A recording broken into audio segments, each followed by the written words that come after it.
So when the adidas Ultraboost released originally, like it's been one of my favorite comfort sneakers for the last handful of years. And then as you can see right here, they've actually done quite a few evolutions of the standard base adidas Ultraboost line.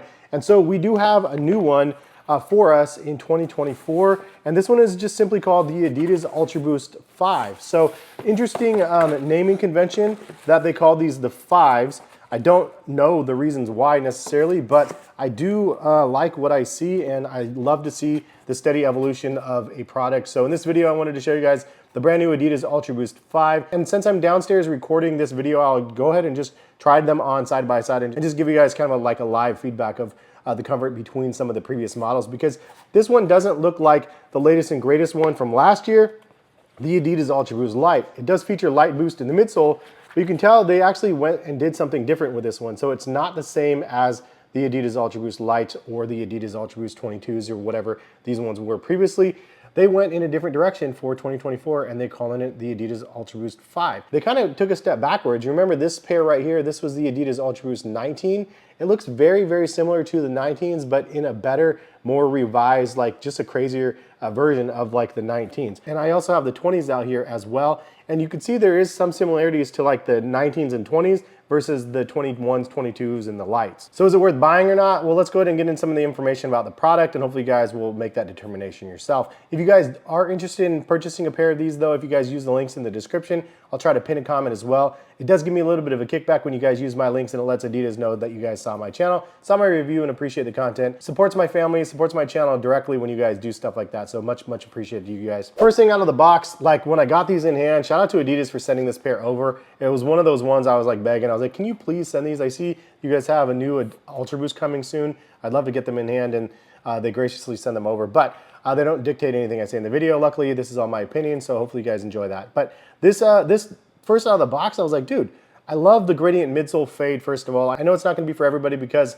it is very bright colors, but on feet, I was like, dude, these things pop like crazy. I like something that is subtle up top, but also just pops like in the midsole. It's just crazy. I like the orange, the pink, the little bit of gray on the back. It does prominently say light boost on the midsole as well. And that was the other thing. As soon as you get these in hand, you're like, holy moly, these are light. This might be the lightest Ultraboost that we've seen to date. I can't remember if it's lighter than these ones, but both of these are very light. This is an under 10 ounce pair of adidas running sneakers. Pretty nice to see that these are improved and lighter. Also, the other thing that I noticed immediately, look at the toe box. You could see it has a dual mesh setup here, larger gauge, and then kind of that fish wire mesh or whatever it's called. That's what I call it. I don't know what the official name is, but it's kind of like a thinner fish wire mesh over top. So it's a little bit rough on the texture on top. However, underfoot, you get that larger gauge mesh and it's like a lot more plush. But the best part is the breathability is very nice through the entire front part of the shoe. So the toe box as well as on the tongue. Back to the midsole though, the other thing that I noticed immediately was the increased stack height for the forefoot.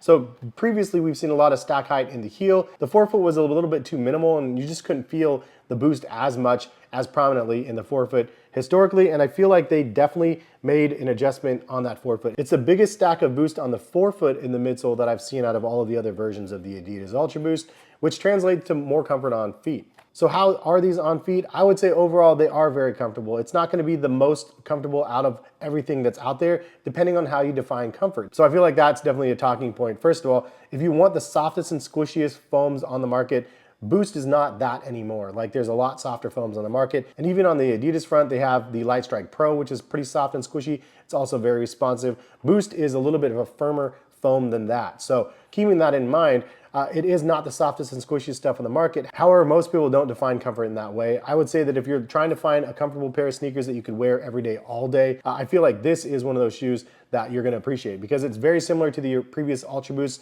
It's a little bit beefed up, it's a little bit lighter, it's a little bit more breathable. But overall, from what I recall from these models, which I'll get into in a second, it has a very much the same sensation underfoot.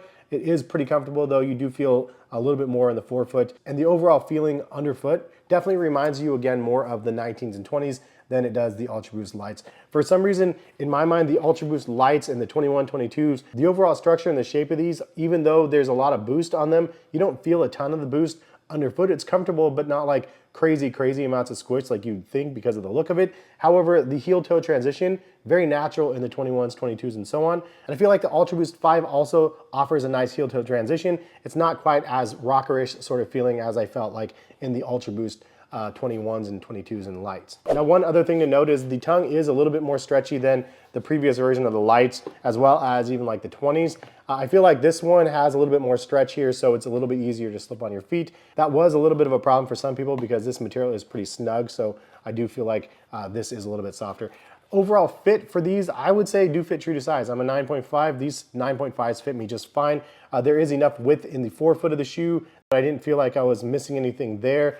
So overall, it was pretty comfortable. I will say the overall toe box experience is okay. However, some people might not love the feeling around the extra reinforcement that is kind of on the underside of the shoe. So you can see there's extra added protection here on the inside of the shoe. And sometimes when you're moving your toes and stuff in there, you can feel like the edge and it just feels like a little bit uneven. And I definitely noticed it. I didn't find it overly annoying, but it's something that some people might go, I don't like the feeling of that. But because they did that, I do like the overall appearance on the outside of the shoe. You can see there is a couple different layers of knit here, and they did a couple different colors as well. It just gives a little bit of variation, and I like that. You do have that traditional adidas Ultraboost cage on the sides of the shoe, and then as well as the heel collar on the back, kind of like an updated version of both of those. I do like the updates here. Also, this plastic on the cage on the sides is a little bit softer than on the Ultraboost lights. Some people didn't like the feel of the Ultraboost lights because this section right here, they said dug into your foot here. I never had any issues with that, but this is a softer material, so I don't think people were gonna have that problem in the newer version. Another small change that I like, they added little pillows of like cushioning back here, which we saw in the lights as well.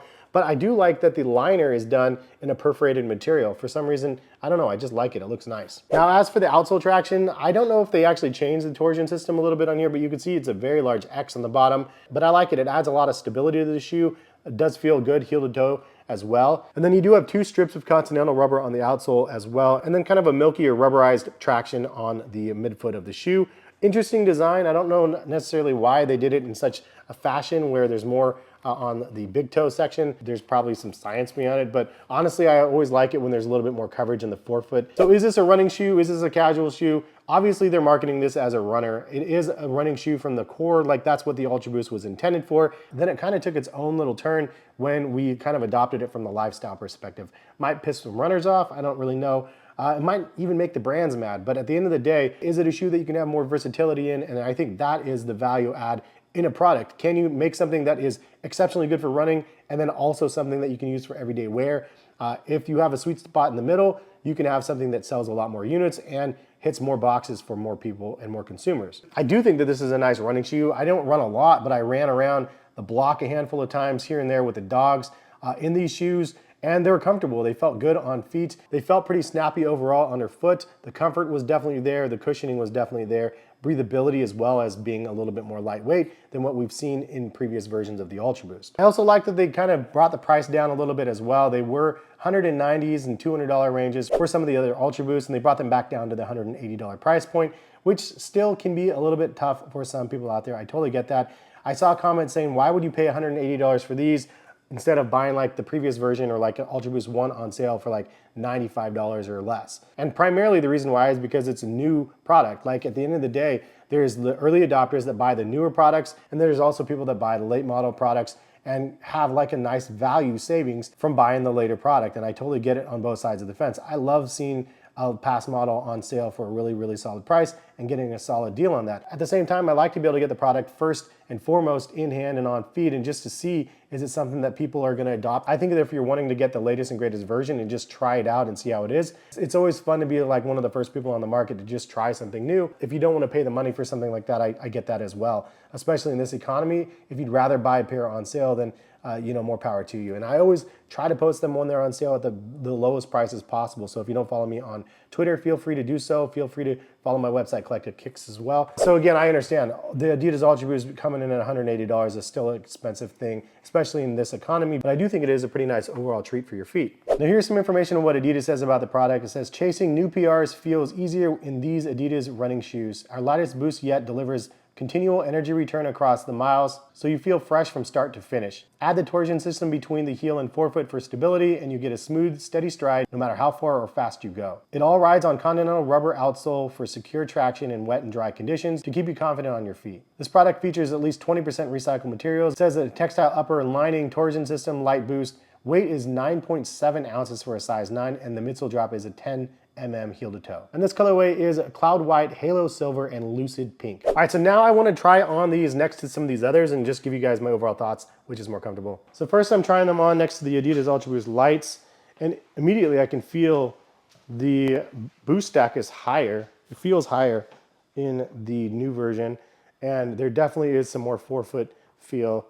The overall squishiness is definitely there on the new Ultraboost 5s. I like that. The Ultraboost Light Prime Knit was a little bit thick and a little bit tough, and so it was harder to wiggle your toes, but you definitely have more freedom in the new Ultraboost 5s. It's surprising that they're actually that much more comfortable on feet, to be honest. All right, so the 20s. Since they look very, very much like the 20s, we're going back 4 years. The overall fit does feel somewhat similar to the 20s, but the squishiness is definitely better, again, in the light 5s. The forefoot, the heel squish is definitely more there, and overall, it's just a better, it's like an improved version.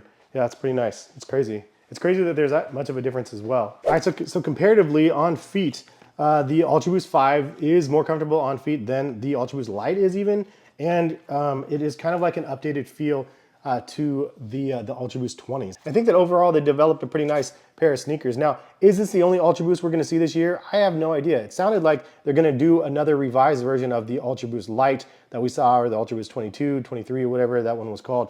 I feel like they're gonna be doing an updated version of that adidas Ultraboost Light in the same sort of format and with a crazy chunkier heel. And then, you know, again, that's the only thing is the marketing wise, I don't understand how this is the adidas Ultraboost 5. Like, where was the 4, where was the 3? It's kind of like, you know, some brands do that where they just change it in the middle. It was the Ultraboost 2019 and then to the 20 and then, you know, 21, 22, change it to the light, and now they're going back to the 5.